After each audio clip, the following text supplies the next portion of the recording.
Shalom teman-teman gereja GMC Bahasa Malaysia. Salam berkat di dalam nama Yesus Kristus saya ucapkan. Selamat bertemu sekali lagi di dalam kita merayakan ibadah secara online. Semoga saudara-saudari semua sehat dan ceria di dalam Tuhan. Harapan kita ialah di dalam masa yang terdekat kita dapat bertemu secara bersemuka. God is good all the time. All the time, God is good. Amin teman-teman sekalian. Hari ini perkongsian saya adalah di dalam Waymaker Series bahagian keempat. Bahagian pertama kita memberikan tumpuan kepada bagaimana murid-murid Yesus mengatasi krisis. Bahagian kedua kita memberikan tumpuan kepada bagaimana Yusuf mengharungi rintangan hidup dan menjadikannya sebagai batu loncatan kepada kejayaan. Bahagian ketiga kita memberikan tumpuan kepada Nehemiah. Bagaimana dia mengatasi kelemahan semangat.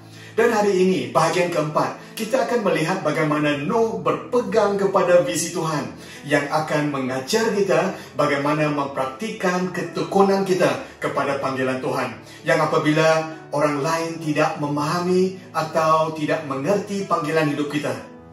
Mari kita berdoa. Tuhan, kami datang ke hadirat-Mu pada pagi ini. Kami minta penyertaan Tuhan. Walaupun kami beribadah secara online, kami minta Roh Kudus-Mu mengajar kami, mengingatkan kami tentang apa yang harus kami lakukan. Biarlah nama Tuhan ditinggikan dan diagungkan di dalam setiap perkataan kami. Di dalam nama Yesus Kristus kami berdoa. Amin. Amin. Amin. Saudara-saudari, kita semua mempunyai visi dan panggilan Tuhan yang unik. Setiap daripada kita mempunyai tugasan dan panggilan Tuhan yang istimewa sementara kita di dunia yang sekarang ini. Tuhan menggunakan Nuh untuk menyelamatkan seluruh umat manusia. Apabila Tuhan memberikan kita visi dan tujuan hidup, kebiasaannya banyak orang tidak memahaminya. Lebih besar visi yang diberikan Tuhan kepada kita, lebih besar tantangan dan masalah yang akan kita hadapi. Mungkin inilah situasi yang saudara-saudari hadapi hari ini. Kita mungkin sudah tahu apakah visi yang telah Tuhan berikan kepada kita. Dan kita tahu apa yang harus kita lakukan. Tetapi tidak ada banyak orang yang memahami atau bersimpati dengan kita. Hari ini izinkan saya memberikan fokus kepada bagaimana Nuh mengendalikan pembinaan bahtera yang begitu besar yang belum pernah dilakukan di dalam sejarah pada ketika itu. Nah, Nuh berpegang kepada visi Allah. Konteksnya ialah manusia menjadi semakin ramai dan penuh dengan kedurjanaan. Mereka tidak akan mengerti atau memahami Nuh. Mereka tidak mempercayai. Yang pertamanya, banjir besar akan berlaku kerana hujan tidak pernah turun ke bumi pada ketika itu. Mereka juga tidak mempercayai. Yang keduanya, Nuh mampu membina satu bahtera yang begitu besar. Yang ketiganya, mereka tidak mempercayai bahawa dunia akan berakhir. Alkitab mengatakan bahawa Tuhan melihat kejahatan manusia begitu besar di bumi dan segala hasrat dan kecenderungan hati mereka sentiasa tertumpu kepada kejahatan. Maka menyesallah Allah kerana Dia telah menjadikan manusia di bumi dan hal itu mendukakan hatinya. Dan Tuhan akan menghapuskan manusia dan juga haiwan termasuk haiwan yang melata dan burung-burung di udara dan sebagainya. Tetapi ada seorang yang mendapat rahmat di mata Tuhan, yang seorang yang benar, seorang yang tidak tercela, seorang yang akrab dengan Tuhan, seorang yang mengasihi Tuhan, yaitu Nuh. Nuh berserta dengan istri, anak-anak dan istri mereka akan diselamatkan. Maksudnya saudara-saudari, kita semua adalah dari keluarga yang sama. Kita semua adalah bersanak saudara. Amin teman-teman sekalian. Nah saudara-saudari, untuk Nuh mencapai tujuan hidupnya, untuk Nuh merealisasikan visi yang Tuhan letakkan ke dalam hatinya, dan untuk Nuh melakukan panggilan Tuhan di dalam hidupnya, Nuh menghadapi 4 cabaran hidup. Dan hari ini sama-sama kita akan mempelajari bagaimana Nuh dapat terus berpegang kepada visi Tuhan. Dan dengan itu, kita boleh praktikkan ke dalam kehidupan kita. Amin, saudara-saudari. Bagaimana untuk terus berpegang kepada visi yang diberikan Tuhan kepada kita. Walaupun orang lain tidak mengerti atau memahami kita. Langkah yang pertama ialah kita berani hidup berbeza dengan kekuatan Tuhan. Gangguan pemikiran budaya dunia mungkin akan menjadi batu halangan kita. Yang mungkin akan membazirkan masa kita, tenaga kita, uang kita dan sebagainya. Untuk mengatasi rintangan ini, kita harus berani hidup berbeza. We need to live differently. Ada satu lagu sekolah minggu dari Indonesia yang amat saya gemari, yaitu lagu Berani Tampil Beda. Bunyinya begini. Saat iblis merayuku, aku tolak itu dalam nama Yesus. Dan saat iblis menggodaku, lalu ku berdoa dalam nama Yesus. Ku kuat karena kasih-Nya, firman-Nya teguhkanku.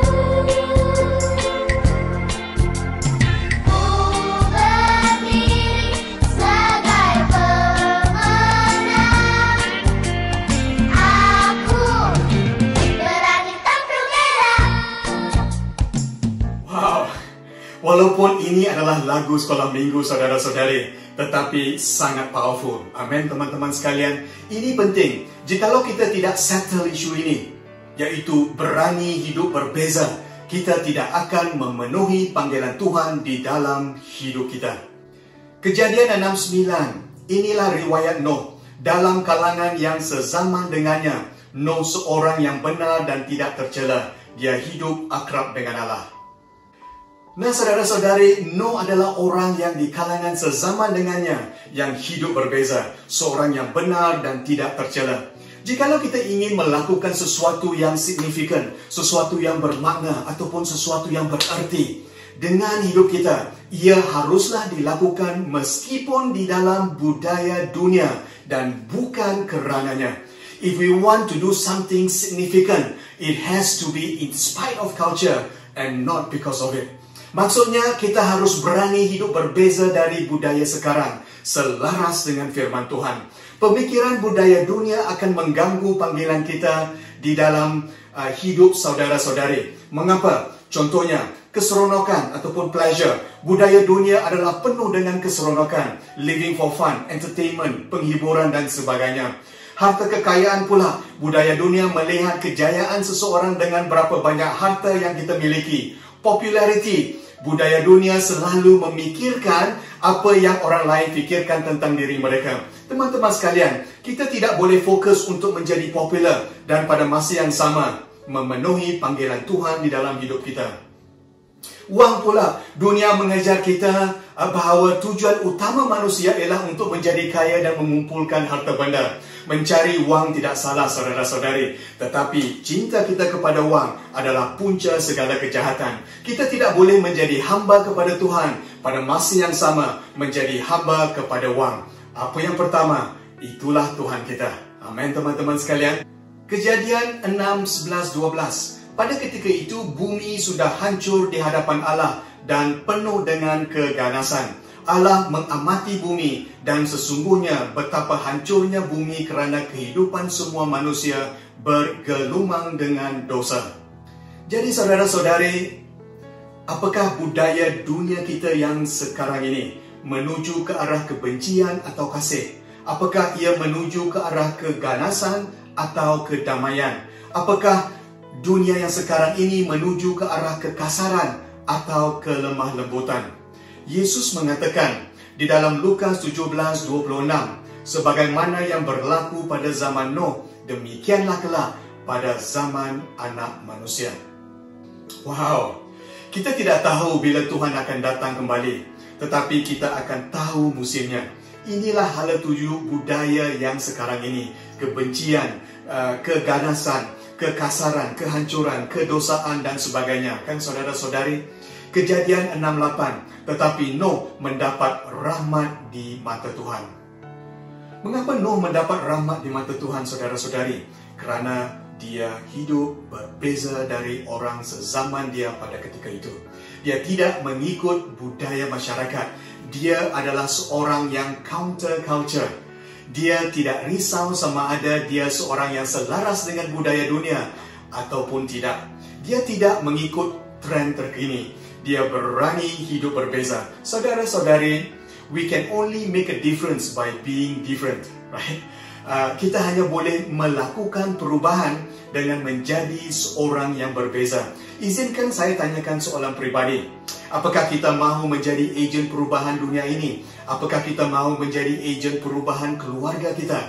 Apakah kita mahu menjadi ejen perubahan komuniti kita, sekolah kita, tempat pekerjaan kita? Jikalau jawapan ialah ya, kita harus berani hidup berbeza. Dare to be different. Kita tidak boleh menjadi ejen perubahan kecuali jikalau kita menjadi seperti Nuh. Amin, teman-teman sekalian. Saudara-saudari, Nuh hidup berbeza.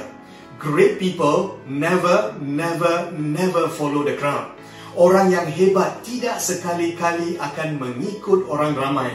Mereka mengambil jalan yang jarang diambil masyarakat jelata. Hero-hero dewan kemasyhuran orang beriman, Ibrani 11, seperti Abraham, Musa, Sarah, Ishak, Yoshua, Rahab, Gideon, Barak, Samson, Daud, Samuel, murid-murid Yesus, Stefanus, Paulus dan sebagainya. Semuanya mereka hidup berbeza daripada orang sezaman mereka. Saudara-saudari, hari ini Tuhan mahu mengingatkan kita untuk berani hidup berbeza dan terus berpegang kepada visi Tuhan. Jikalau kita dipanggil untuk menjadi seorang misionari, kita berani hidup berbeza daripada hanya hidup mencari kekayaan. Jikalau kita dipanggil menjadi tent maker, kita berani hidup berbeza dengan menjadi misionari dan bekerja pada masa yang sama. Jikalau kita dipanggil menjadi CG leader, kita berani hidup berbeza dengan menjadi gembala kepada CG member kita. Jikalau kita dipanggil melayani di marketplace, kita berani hidup berbeza dengan menjadikan marketplace sebagai ladang misi. God is our way maker. Dia akan membuka jalan untuk kita hidup berbeza daripada orang lain. Yesus mengatakan bahawa dia datang untuk memberikan kita hidup, bahkan hidup yang berkelimpahan. Hidup berkelimpahan yang hidupnya suci dan kudus di dalam Kristus. Amin, teman-teman sekalian. Langkah praktikal yang kedua ialah kita mendengar suara Tuhan dan bukan suara yang meragukan. Suara keraguan akan menghalang kita dan suara ini datangnya daripada mereka yang kebiasaannya dekat dengan kita. Bayangkan saudara-saudari, jikalau kita adalah Nuh, dan apabila Tuhan datang kepada kita dan menyatakan yang Tuhan akan memusnahkan dunia dengan banjir, yang Tuhan mahu reset dunia dengan kehidupan kita, yang Tuhan mahu kita membina bahtera yang begitu besar, apakah respon kita? Saudara-saudari, suara keraguan akan datang dari pelbagai tempat di dalam kehidupan kita. Mungkin hari ini kita telah menerima panggilan Tuhan di dalam hidup kita, tetapi mungkin menghadapi tentangan daripada orang lain. Mungkin ibu bapa kita, mungkin boyfriend atau girlfriend kita, mungkin rakan sepekerjaan kita, kawan rapat kita sendiri, atau dari orang lain, kompetitor kita dan sebagainya. Alkitab mengatakan di dalam buku Wahyu, iblis adalah penuduh kita dan menuduh kita siang dan malam di hadapan Tuhan. Dan dia akan menumpulkan keberkesanan pelayanan kita dengan kata-kata negatif. Dia sentiasa menggunakan orang lain untuk mencapai kehendaknya. Dia akan mengatakan bahawa saudara adalah orang yang tidak berguna, bahawa saudari adalah lemah dan tidak boleh melakukannya. You are no good. Kita harus ingat bahawa iblis mengutuk, Tuhan membangun. Amin, teman-teman sekalian. Di dalam kita melakukan visi Tuhan, kita akan sering bertemu dengan apa yang saya katakan dream busters. Maksud saya orang yang menghancurkan mimpi. Saya percaya Nuh menghadapi banyak cabaran. Mungkin orang ramai pada ketika itu memperkecilkan usaha Nuh. Mereka mempersindirkan, mengeji, mengejek, memperlekehkan, mempersendakan, mentertawakan Nuh dan sebagainya. Bayangkan saudara-saudari, Nuh tidak dapat menunjukkan kejayaannya. Bulan demi bulan, tidak ada hujan. Tahun demi tahun, tidak ada hujan. Puluhan tahun demi puluhan tahun, tidak ada hujan. Apakah akan menjadi respon kita jikalau kita adalah Nuh? Boleh saya cadangkan dua perkara yang boleh kita lakukan untuk mendengar suara Tuhan dan bukan suara negatif iblis atau suara orang lain. Saudara-saudari, pertamanya untuk mendengar suara Tuhan ialah kita harus berdoa. Alkitab mengatakan bahawa Nuh mendengar suara Tuhan. Nuh mempunyai perhubungan intim dengan Tuhan. Kejadian 6:9 menyatakan bahawa Nuh hidup akrab dengan Tuhan. Maksudnya dia sentiasa berdoa kepada Tuhan, berhubung dengan Tuhan, berkomunikasi dengan Tuhan. Yesus menjadi teladan kita di dalam doa, saudara-saudari. Doa adalah sentral ataupun pusat kepada kehidupan Yesus. Alkitab menyatakan berulang kali bahawa Yesus berdoa lebih kurang 35 kali. Dan Yesus berundur mengasingkan diri untuk berdoa sebanyak 23 kali dan sebagainya. Ini adalah corak utama kehidupan Yesus. Yesus selalu bangun awal pagi dan bersendirian berdoa. Yesus pergi ke gunung dan terus bersemalaman berdoa kepada Tuhan. Dan keesokan paginya dia memilih 12 muridnya. Selepas Yesus melakukan pelayanan penyembuhan dan mukjizat, daripada dia berbangga dengan kejayaannya, Yesus mengundur dan mengasingkan diri untuk berdoa. Lihat saudara-saudari, selepas Yesus memberikan makan kepada 5,000 orang, dia berdoa. Apabila orang ramai menjadikannya raja, dia beredar ke bukit seorang diri untuk berdoa. Selepas Yesus membangkitkan Lazarus, dia berdoa. Di Taman Getsemani, dia berdoa. Di atas salib, dia berdoa. Dan sampai hari ini, Yesus tidak berhenti-henti berdoa untuk kita. Ibrani 7:25. Oleh itu, dia dapat menyelamatkan sepenuhnya mereka yang datang kepada Allah melaluinya, kerana dia hidup selama-lamanya untuk berdoa syafaat bagi mereka. Wow, Yesus tidak berhenti-henti berdoa syafaat untuk kita. Yesus menunjukkan teladan untuk kita. Dan jikalau kita mahu mendengar suara Tuhan, kita harus intim dan rapat dengan Tuhan melalui doa. Masa kita bersama dengan Tuhan adalah yang terpenting di dalam hidup kita. Amin, saudara-saudari. Keduanya, untuk kita mendengar suara Tuhan, kita harus berjalan dengan Tuhan. Walk with God. Apabila kita melakukan ini, ia akan menyatakan 3 perkara. Pertama ialah mengenai affiliation ataupun perhubungan. Maksudnya kita tidak malu mengaitkan diri kita dengan Tuhan. Kita tidak sipu-sipu berjalan dengan Yesus. Kita tidak segan mengaku bahawa kita adalah seorang Kristian. Kita tidak takut kepada penganiayaan dan penderitaan kerana Yesus. Keduanya, apabila kita berjalan dengan Tuhan, ia adalah mengenai dengan permuafakatan. Di dalam Amos 3:3, adakah 2 orang akan berjalan bersama-sama sekiranya mereka belum bermuafakat? Kita tidak boleh berjalan dengan Tuhan jikalau kita tidak bermuafakat dengan Tuhan. Maksudnya kita setuju dengan Tuhan. Kita setuju dengan apa yang tertulis di dalam Alkitab. Kita setuju dan melakukan firman Tuhan. Ketiganya, apabila kita berjalan dengan Tuhan, ia adalah mengenai dengan alignment ataupun penjajaran. Di dalam perkataan lain, kita berjalan di dalam satu frekuensi, satu nada dengan Tuhan. Sama hala tuju, sama kelajuan. Kita tidak boleh berjalan lebih laju daripada Tuhan atau lebih perlahan. Kita berjalan menjajar bersama dengan Tuhan, serentak dengan Tuhan. Jikalau kita berjalan serentak dengan Tuhan, kita akan berjalan di luar rentak dengan dunia. Kerana rentak Tuhan adalah berbeza dengan rentak dunia. Amin, teman-teman sekalian. Yeremia 17:9. Hati itu licik melebihi segala sesuatu, bahkan sangat parah. Siapa dapat mengetahuinya? Alkitab mengatakan bahawa hati kita licik. Kita menipu diri kita lebih daripada kita menipu orang lain. Apa yang penting ialah kita mengingatkan diri kita dengan janji-janji firman Tuhan. Kita tidak berpegang kepada emosi kita. Kita tidak berpegang kepada apa yang diberitakan oleh orang lain ataupun suara hati kita sendiri pun. Tetapi kita berpegang kepada janji-janji firman Tuhan dengan iman. Jadi saudara-saudari, apakah kita mahu mendengar suara Tuhan atau kita mahu mendengar suara keraguan dari orang lain atau suara diri kita sendiri pun? No, mendengar suara Tuhan lebih daripada mendengar keraguan suara-suara yang lain. Inilah revolusi kontra budaya yang saya katakan. Kita berani menjadi berbeza. Kita berani mendengar suara Tuhan daripada mendengar pemikiran budaya dunia. Kita berani mendengar visi Tuhan daripada mendengar suara keraguan orang lain. Jadi saudara-saudari, jikalau kita mendengar suara Tuhan dengan 2 langkah yang baru dicadangkan, kita tidak akan takut kepada penolakan.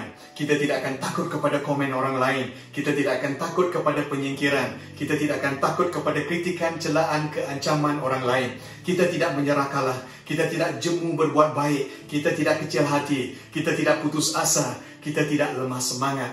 tetapi kita terus berpegang kepada panggilan dan visi Tuhan melalui Kristus yang memberikan kita kekuatan. Amin, teman-teman sekalian. Keyakinan kita bukanlah di dalam diri kita, tetapi keyakinan kita adalah kepada Yesus Kristus. Dialah gembala kita. Kita sebagai domba-domba Yesus mendengar suaranya. Yesus mengenal kita dan kita mengenal dia. God is our waymaker. When God gives us the vision, He will give us the provision. Apabila Tuhan memberikan kita visi, Dia akan memberikan kita isi-isinya. Dan jikalau Tuhan memihak kepada kita, siapa yang dapat melawan kita? Inilah keyakinan kita. Amin, teman-teman sekalian. Kita masuk ke dalam langkah praktikal yang ketiga. Ini adalah satu-satunya cara untuk kita berlari sampai ke garis penghabisan. Jikalau kita mahu memenuhi visi dan panggilan Tuhan di dalam hidup kita, inilah yang harus kita lakukan seperti Noh. Langkah praktikal yang ketiga, kita melakukan setepatnya arahan Tuhan. Noh bukan sahaja mendengar suara Tuhan, tetapi melakukannya setepatnya atau selengkapnya. Ada juga masanya kita menghadapi godaan untuk memilih jalan yang lain, yang kelihatannya lebih senang, lebih lebar dan lebih pendek, tetapi adalah jalan yang salah. Amin, teman-teman sekalian. Kita harus melakukan setepatnya perintah Allah. Apa yang Tuhan pesankan, itulah yang kita lakukan. Ibrani 11:7. Melalui iman, Noh yang diberi amaran tentang perkara-perkara yang belum dilihat telah bertindak dengan rasa takut akan Allah. Noh telah menyediakan bahtera untuk menyelamatkan seisi rumahnya. Dengan demikian, dia telah menghukum dunia dan mewarisi perbenaran menurut iman. Saudara-saudari, Noh bertindak dan menyediakan bahtera setepatnya. Dengar di sini, saudara, bukan sahaja kita melakukan apa yang Tuhan perintahkan, tetapi kita melakukan exactly setepatnya perintah Tuhan. Kita lakukan dengan teliti apa yang Tuhan mahu kita lakukan, bagaimana yang Tuhan mahu kita lakukan, bila yang Tuhan mahu kita lakukan, mana yang Tuhan mahu kita lakukan, dan kepada siapa yang Tuhan mahu kita lakukan. Amin, teman-teman sekalian. Di dalam Kejadian 6:14-22, Tuhan memberikan Nuh arahan. Bahtera harus dibuat dengan kayu sipres. Bilik-bilik di dalam bahtera mesti dilapisi dengan gegala di bahagian luar dan dalam. Panjangnya 300 hasta, lebarnya 50 hasta, dan tingginya 30 hasta. Lubang cahaya harus dibuat dan semua binaan mesti ada ruang sehasta dan bahagian tertinggi bahtera. Pintu bahtera dipasangkan pada rusuknya. Bahtera dibuat bertingkat bawah, tengah dan atas. Sepasang burung, haiwan dan segala binatang melata mesti dibawa masuk ke dalam bahtera. Segala bahan yang dapat dimakan harus dikumpulkan dan disimpannya dan sebagainya. Kejadian 6:22. Maka sebagaimana yang diperintahkan Allah kepadanya, sebegitulah yang dilakukan oleh Noh. Saudara-saudari, Noh melakukan setepat arahan Allah. Partial disobedience is disobedience. Ketidaktaatan yang separuh adalah ketidaktaatan. Kan saudara-saudari, keingkaran yang separuh adalah keingkaran. Amin, teman-teman sekalian. Setiap arahan dilakukan oleh Noh. Dia tidak terlepas satu langkah pun. Ada kalanya kita akan tertarik untuk melakukan shortcut, iaitu kita memilih jalan pendek. Kita tertarik untuk memilih jalan yang senang ataupun jalan yang lebar. Ada juga kalanya kita fikirkan bahawa cara kita adalah lebih cepat daripada cara Tuhan. Kita tidak boleh berlari dari prinsip semai tuai, saudara-saudari. Kita tidak boleh mendapat instant success, tetapi kita harus hidup seperti Noh, secara konsisten mengikut arahan dan perintah Tuhan dan melakukannya dengan teliti. Kejadian 7:5. Lalu Noh melaksanakan segala-galanya yang diperintahkan Tuhan kepadanya. Tidak semestinya kita harus memahami semua perintah Tuhan sepenuhnya sebelum kita melakukan arahan dan perintah Allah dengan setia. Amin, teman-teman sekalian. Tuhan mahu mengingatkan kita untuk merefleksi apakah adanya jalan pendek yang telah kita lakukan. Mungkin kita akan tertarik untuk melakukan jalan pendek moral, Tuhan mahu kita menjadi happy contohnya. Mungkin kita tertarik untuk menjalankan jalan pendek etika. Kita katakan bahawa semua orang menipu di tempat kerja. Apakah salahnya saya melakukan yang sama? Mungkin kita tertarik untuk melakukan jalan pendek keuangan. Kita tidak jujur dengan keuangan kita. Kita tidak memberikan persepuluhan dan sebagainya. Mungkin kita mahu mengambil jalan pendek perhubungan. Kita register perkahwinan kita sebelum dikahwinkan di hadapan Tuhan. Jikalau ini yang telah kita lakukan, jangan kita kecil hati. Hari ini kita mulakan yang baru. Kita semaikan benih yang baru. Supaya satu hari nanti kita akan menuai yang terbaik untuk Tuhan. Amin, saudara-saudari. Yohanes 8:31-32. Yesus berkata kepada orang Yahudi yang percaya kepadanya, "Kalau kamu mengikut ajaranku, kamu muridku yang sejati, maka kamu akan mengenal kebenaran dan kebenaran akan membebaskanmu." Saudara-saudari, hari ini Tuhan mahu mengingatkan kita untuk melakukan perintah Allah selengkapnya. Jikalau kita adalah murid Yesus yang sejati, kita adalah pelaku firman Tuhan. Kita akan hidup berbeza dan mengenal kebenaran, dan kebenaran akan membebaskan kita. Amin, teman-teman sekalian. Langkah praktikal yang keempat yang boleh kita lakukan ialah kita tetap beriman kepada Tuhan. Nuh mengambil masa yang berpuluhan tahun untuk menyelesaikan tugasnya. Alkitab mengatakan daripada visi yang diberikan Tuhan sehingga Tuhan menutup pintu bahtera, ia mengambil masa 120 tahun. Bayangkan saudara, lebih-lebih lagi tidak ada orang yang mengerti dan memahami apa yang Nuh lakukan. Lebih-lebih lagi orang mengutuk, memperlekehkan, memandang rendah, mempersindirkan, mencemuh apa yang Nuh lakukan. Apakah saudara mampu menahan tentangan sebegini seperti Nuh? Salah satu sebab utama mengapa ramai orang menyalah kalah kerana mereka give up terlalu cepat. Kita tidak akan berjaya melakukan visi dan panggilan Tuhan jikalau kita menyerah kalah. Kita harus mempunyai pemikiran jarak jauh, long haul, bukan dengan pemikiran jarak pendek. Amin, saudara-saudari. Dunia mengajar kita untuk memikirkan perkara yang sekarang dan sementara, tetapi Alkitab mengajar kita untuk melihat kepada yang berkekalan, eternity. Jemaat-jemaat yang dikasihi sekalian, izinkan saya katakan bahawa segala sesuatu akan mengambil masa lebih panjang daripada apa yang kita fikirkan. Apabila kita melihat Nuh, kita akan dapat melihat ketetapan, kegigihan, kecekalan, ketabahan dan keazamannya kerana imannya kepada Tuhan.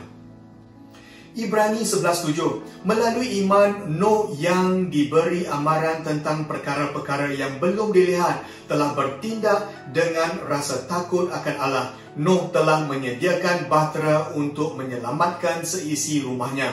Dengan demikian, dia telah menghukum dunia dan mewarisi perbenaran menurut iman. Wow, dengan iman, Nuh bertindak melakukan perintah Tuhan. Saudara-saudari, iman adalah kepastian akan perkara-perkara yang diharapkan, keyakinan akan perkara-perkara yang tidak dilihat. Nuh tidak dapat melihat banjir besar. Nuh tidak dapat melihat haiwan masuk ke dalam bahtera. Nuh tidak dapat melihat bentuk akhir bahtera yang dibinanya. Nuh tidak dapat melihat pengakhirannya. Sama juga dengan kehidupan kita, saudara-saudari. Kita tidak akan dapat melihat destiny kehidupan kita yang disediakan Tuhan untuk kita dengan jelas. Kita tidak dapat melihat penghabisannya. Kita tidak tahu ke mana arah kapal kita yang akan Tuhan kemudikan. 10 tahun daripada sekarang, 20 tahun daripada sekarang, 30 tahun daripada sekarang. Apa yang perlu kita lakukan ialah menjalankan kapal kita. Kapal yang berlabuh di pelabuhan tidak dapat dikemudikan. Tetapi kapal yang mula bergeraklah yang akan dapat dikemudikan Tuhan. Amin, teman-teman sekalian. Yang lain kita serahkan kepada Tuhan. Inilah iman. Saudara-saudari sekalian, mungkin hari ini kita menghadapi perkara yang sama dengan Nuh. Apakah kita mahu menyerah kalah? Atau apakah kita mahu terus beriman kepada Tuhan? Selama 43,800 hari, Nuh mempunyai satu tujuan. Saya percaya ada harinya Nuh tidak mahu pergi kerja. Ada harinya Nuh merasakan dia hanya mahu terus tidur di atas katil. Nuh melakukan pembinaan bahtera dengan iman dan bukan perasaan. Galatia 6:9. Janganlah kita jemu berbuat baik, kerana pada musimnya nanti kita akan menuai jika kita tidak putus asa. Saudara-saudari, jangan kita give up, jangan kita jemu, jangan kita mengalah, jangan kita putus asa, jangan kita bertekuk lutut, jangan kita mengundur diri. Di dalam kita menyemai yang baik, kerana satu hari nanti kita akan menuai hasilnya menurut musim yang ditentukan Tuhan. Amin, teman-teman sekalian. Setiap mukjizat yang Yesus lakukan ada berkaitannya dengan iman orang yang menerimanya. Hamba kepada seorang ketua tentera disembuhkan kerana iman. Orang lumpuh disembuhkan kerana iman. Wanita yang telah menghidap penyakit pendarahan selama 12 tahun disembuhkan kerana iman. 2 orang buta disembuhkan kerana iman. Anak lelaki yang kerasukan iblis disembuhkan kerana iman. 10 orang berpenyakit kusta disembuhkan kerana iman, saudara-saudari. Iman akan menggerakkan hati Tuhan. Hari ini Tuhan mahu kita tetap beriman kepada Tuhan di dalam kita memenuhi visi dan panggilan Tuhan. Jemaat-jemaat yang dikasihi sekalian, kita sudah sampai ke akhir khotbah saya pada hari ini. Tuhan mahu mengingatkan kita di dalam siri Waymaker series bahagian yang keempat ini, untuk kita terus berpegang kepada visi yang telah Tuhan berikan kepada kita. Di dalam kita memenuhi panggilan Tuhan di dalam hidup kita, kita harus berani hidup berbeza. Kita harus mendengar suara Tuhan dengan berdoa dan berjalan dengan Tuhan. Kita harus melakukan selengkapnya arahan Tuhan. Kita harus tetapkan iman kita kepada Tuhan. Tetapi tahukah saudara-saudari bahawa bahtera adalah simbol penyelamatan Kristus? Seperti Nuh dan keluarganya yang diselamatkan dari kemusnahan, kita juga diselamatkan dari kemusnahan dan kasih karunia Yesus Kristus. Lihat di sini saudara-saudari, kebanyakan kalinya kita menonton movie Nabi Nuh, kita akan melihat Nuh yang menolak tutup pintu bahtera, atau kadang-kadang Nuh dan keluarganya yang menolak tutup pintu bahtera. Tetapi Alkitab mengatakan di dalam Kejadian 7:16, semua yang masuk ke dalam bahtera itu ialah jantan dan betina seperti yang diperintahkan Allah kepada Nuh. Kemudian Tuhan menutup pintu bahtera itu setelah Nuh masuk. Alkitab mengatakan bahawa Tuhan sendiri yang menutup pintu bahtera setelah Nuh masuk. Yohanes 10:9a, akulah pintu, sesiapa yang masuk melaluiku akan diselamatkan. Yesus adalah pintu dan kita yang masuk melalui Yesus akan diselamatkan, saudara-saudari. Bagaimana Nuh diselamatkan? Melalui iman. Sama juga dengan kita. Bagaimana kita diselamatkan? Melalui iman kita kepada Yesus Kristus. Kejadian 6:8, tetapi Nuh mendapat rahmat di mata Tuhan. Inilah yang pertama kalinya rahmat Tuhan ataupun grace dinyatakan di dalam Alkitab. Tuhan membawa Nuh keluar daripada dunia yang hancur ke dalam bahtera keselamatan. Tuhan membawa orang Israel dari penghambaan untuk membawa mereka masuk ke tanah perjanjian. Tuhan membawa kita keluar daripada kegelapan untuk membawa kita masuk ke dalam cahaya keterangan di dalam Kristus. Apa yang harus kita lakukan hari ini hanyalah dengan menerima kasih karunia Tuhan. By the way, Nuh maksudnya rehat, saudara-saudari. Dan di dalam rehat kita menemui rahmat dan kasih karunia Tuhan. Amin. Hari ini jikalau kita belum menerima Yesus sebagai juru selamat, inilah harinya bahawa kita mahu diselamatkan melalui iman kita kepada Yesus. Kita tidak layak, saudara-saudari. Kita tidak dapat mencapai kekudusan dengan kekuatan diri kita sendiri. Kita hanya menerima rahmat Tuhan, kasih karunia Tuhan, God's grace. Jikalau ini adalah keinginan saudara-saudari, izinkan saya menjemput saudara-saudari type emoji angkat tangan di ruang komen untuk menyatakan bahawa kita sedia menerima Yesus sebagai juru selamat. Sebelum saya mendoakan doa berkat, izinkan saya bacakan firman Tuhan Mazmur 47b dan Mazmur 54, terjemahan baru Indonesia.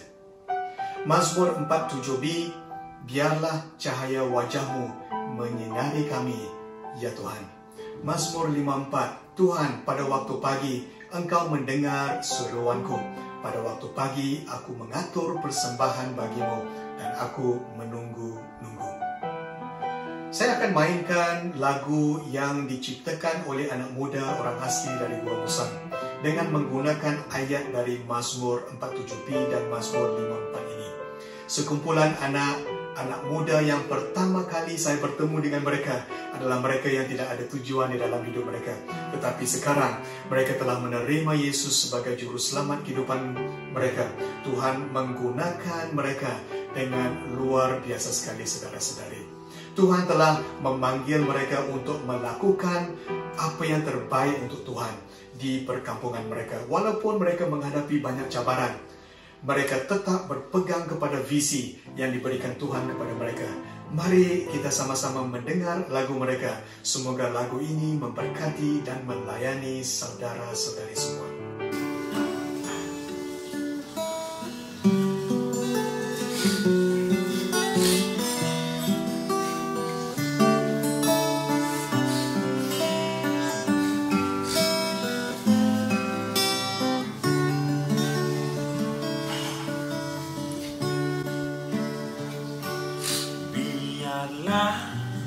Cahaya wajahmu menyinari kami, ya Tuhan. Biarlah cahaya wajahmu menyinari kami, ya Tuhan.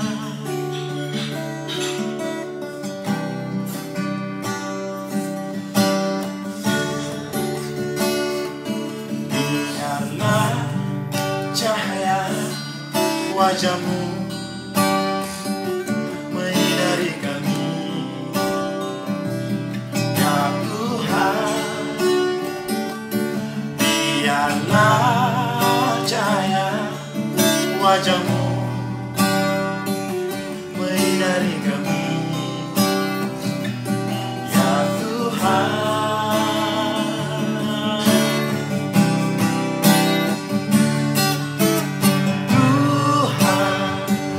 Pada waktu pagi Engkau mendengar seruanku,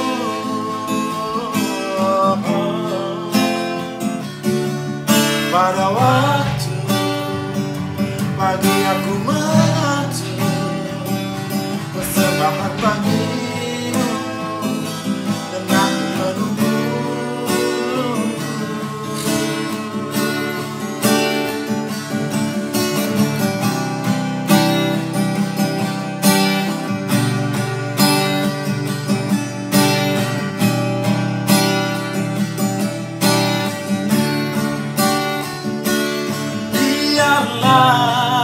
Cahaya wajahmu menyinari kami, ya Tuhan. Biarlah cahaya wajahmu menyinari kami, ya Tuhan.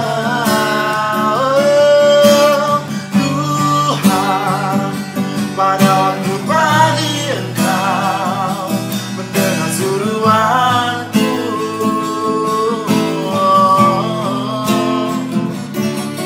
pada waktu pagi aku mengatur persembahan bagimu, dan aku menunggu.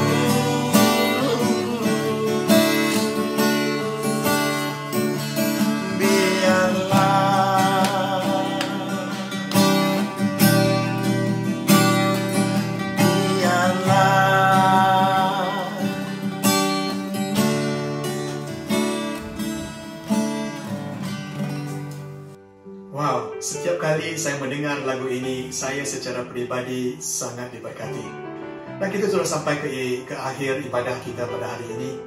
Mari kita sama-sama berdoa, doa penutup. Tuhan, sesungguhnya kami akan menghadapi banyak cabaran di dalam hidup kami.